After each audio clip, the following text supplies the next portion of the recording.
Hey guys, good morning. আমি সোমা। আমার আরও একটি নতুন ব্লগে সবাইকে স্বাগত জানাই। তো বন্ধুরা, আমি দুদিন পরে আজ ব্লগ দিচ্ছি। একটি ব্যক্তিগত কারণে আমি ব্লগ দিতে পারিনি, তো তার জন্য তোমাদের কাছে সরি চেয়ে নিলাম। তো বন্ধুরা, এখন সকাল 7টা বাজে। এখন থেকে আমি ব্লগটা স্টার্ট করছি। তো এখন আমি ব্রাশ করে নিলাম। তো বন্ধুরা, আজকের ব্লগটা কিন্তু তোমরা অবশ্যই শেষ অবধি দেখো, কারণ আজকের ব্লগটি ফাটাফাটি মজাদার হতে চলেছে। তো তারপর দেখো বন্ধুরা, আমি ঘরে চলে এসেছি। এখানে দেখছি মা সবজি কাটছে, সকালে তরকারি হবে। এখানে হবে পেঁপে আলুর তরকারি হবে। তো পেঁপে আলু কেটে নিয়েছে, আর এখানে মা আবার সবজি কাটার পর এই মশলাগুলো ঢেলে নিচ্ছিল, যে গোটা গোটা মশলা আর কি। এই যে দেখতেই পাচ্ছ তোমরা, হলুদ, জিরে, এই সমস্ত। আর আমি এখানে তরকারিটা বসিয়ে দিয়েছি। তো তোমরা তো সকলেই জানো, আমার আগের ব্লগগুলোতেও দেখেছো যে আমাদের বাড়িতে বেশিরভাগই রুটি হয় সকালবেলা। তো আমি আর মা বেশিরভাগই রুটি খাই। তো তারপর দেখো, এখানে আমি মিক্সিতে মশলাটা করছি, কারণ মিক্সিতে মশলাটা করতে আমার খুবই ভয় লাগছিলো, কারণ অনেক দিন পর এটাকে চালাচ্ছিলো, আর বোর্ডটা নতুন বানিয়েছে। তো ভয় লাগছিলো আর কি। তো এই যে দেখো, মশলাও করা হয়ে গেছে। তো আমি এখানে মশলাটাও দিয়ে দিলাম।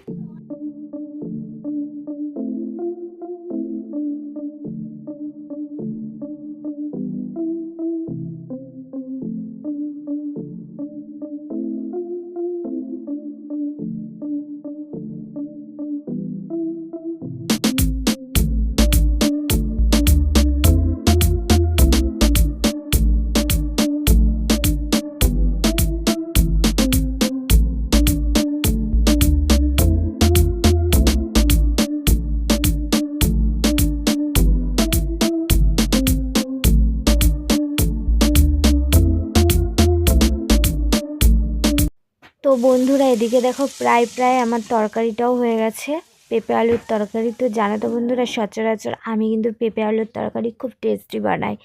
তো এদিকে দেখো, আমার ভাইও ভাত খেতে বসে পড়েছে।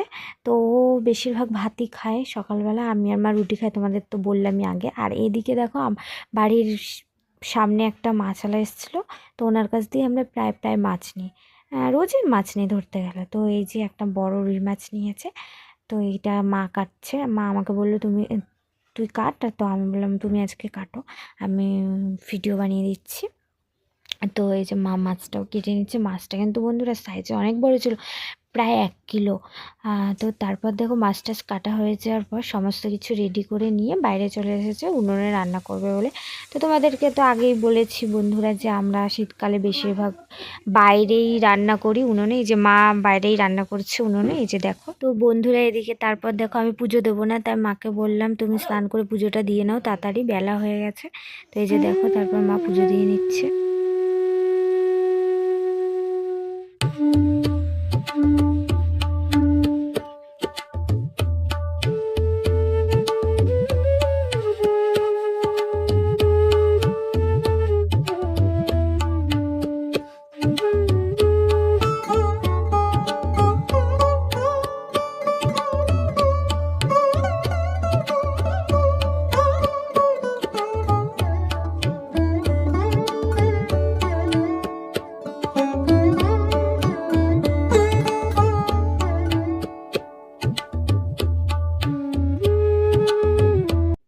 তো বন্ধুরা, তারপরে আমার মার পুজো দেওয়া হয়ে যাওয়ার পর আমরা খেতে বসে পড়েছি। চলো তোমাদেরকে দেখিয়ে দিই কী কী রান্না হয়েছে। এই যে দেখো, যে মাছটা দেখিয়েছিলাম রুই মাছ, তো ওই বড় রুই মাছটা কাটা হয়েছে, রুই মাছটার ঝোল হয়েছে। আর এই যে এটা হচ্ছে মাছের তেল দিয়ে বেগুন দিয়ে ভাজা হয়েছে। তো এটাই আজকে আমরা দুপুরে খাবো। তো ওই বেশি কিছু রান্না হয়নি, এই দুটো জিনিসই রান্না হয়েছে। তো বন্ধুরা, তারপরে আমরা বিকেলবেলা আমি আর আমার একটা পাশের বাড়ির বৌদি একটু ধানমাথায় গেছিলাম। তো একটু ঘুরতে গিয়েছিলাম বিকেলে। তো দেখো, ধানমাঠ থেকে আবার আমরা একটু ওই রাস্তার ওদিকে গলির ওখান থেকে হাঁটছিলাম। তো এই যে দেখো, আমাদের এখানে যারা তো বন্ধুরা ধানগুলো কেটে দিয়েছে। তো দেখো, আমরা এখান থেকে ধান কুড়িয়ে কুড়িয়ে নিয়ে আসি, বাকি ধানগুলো যেগুলো পড়ে থাকে, কারণ ওই বৃহস্পতিবার করে পুজো দিতে হয়, ঘর বসাতে হয় মা লক্ষ্মীর, সেজন্য ধান লাগে। তো আমাদের আর ধান কিনতে হয় না, যেহেতু আমাদের বাড়ির পিছনেই ধানের জমি আছে। তো এখান থেকে আমরা ধান নিয়ে নিই। তো এই যে দেখো, আমরা ঘুরতেও এসেছিলাম। তো ভালোই লাগছিলো, আজকের বিকালটা খুবই সুন্দর কাটিয়েছিলাম। তো বন্ধুরা তারপর দেখো সন্ধ্যাবেলা আজকে পাটিসাপটা বানিয়েছি, কারণ আজকে খুব পাটিসাপটা খেতে ইচ্ছা করছিল, আর তাছাড়া শীতও পড়ে গেছে হালকা, সেই জন্য একটু ভাবলাম পাটিসাপটাই বানিয়ে নিই, যেহেতু খেতে ইচ্ছা করছিল। ভালো তো হাত উঠছে কিন্তু খালি হাতটাই তো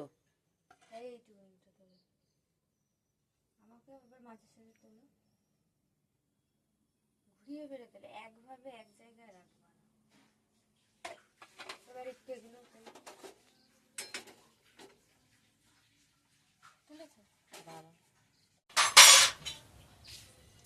কালকের মুড়ি মাখাটা কেমন হয়েছিল মা? ইয়াম্মি। হ্যাঁ কেমন হয়েছিল? তো বন্ধুরা শীতের শুরুতেই পাটিসাপটা বানানো হয়ে গেছে, আমাদের খাওয়া হয়ে গেল, এবার তো শুরু, আরো বানাবো আরো খাবো, শীত শীত মানেই খাওয়া দাওয়া, পেট পুজো। তো বন্ধুরা এখানেই ব্লগটি এন্ড করছি। ব্লগটি যদি তোমাদের ভালো লেগে থাকে তাহলে লাইক কমেন্ট শেয়ার সাবস্ক্রাইব করে দেখাচ্ছে নেক্সট ব্লগে। Bye bye, good night.